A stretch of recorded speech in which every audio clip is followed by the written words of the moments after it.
தனுஷ் நடித்து இயக்கியிருக்கும் ராயன் படத்தின் ட்ரெய்லர் வெளியாகியுள்ளது. இந்த படம் ஜூலை 26ஆம் தேதி திரையரங்குகளில் வெளியாகிறது. இப்படத்திற்கு இசைப்புயல் AR ரஹ்மான் இசையமைத்துள்ளார். உங்களுக்கு ஹார்ட் பீட் லேப்டாப் அடிக்கும். நீ தனுஷ் தான் அடிக்கும். Really nigga? தனுஷ்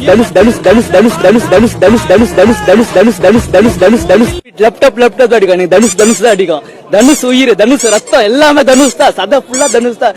தனுஷ மறுபிறவியா இருப்பேன் நானு. தனுஷ தம்பியா இருப்பேன். தனுஷ் நான் பண்ணலாம். தனுஷ் உயிரா இருப்பேன். தனுஷ் தான் ரத்தம். எல்லாத்தையும் போயிட்டாரு. கோலிவுட் போயிட்டாரு. இதுக்கு மேல என்ன வேணும் எனக்கு தெரியல. ஏதோ மோர் எக்ஸ்பெக்டேஷன் பண்றோம். நான் தனுஷ் ஏரியன், தனுஷ் உயிர். ஹாய் கைஸ், ஐ ஆம் தேவா. புதுசாக யூடியூப் சேனல் ஆரம்பிச்சிருக்கோம். தாத்தா பிடிக்குன்னா லைக் பண்ணுங்க, ஆயா பிடிக்குன்னா சப்ஸ்கிரைப் பண்ணுங்க, பக்கத்து வீட்டுக்காரங்க பிடிக்குன்னா கமெண்ட் பண்ணுங்க. ஏதாவது பண்ணி தோணும் யா.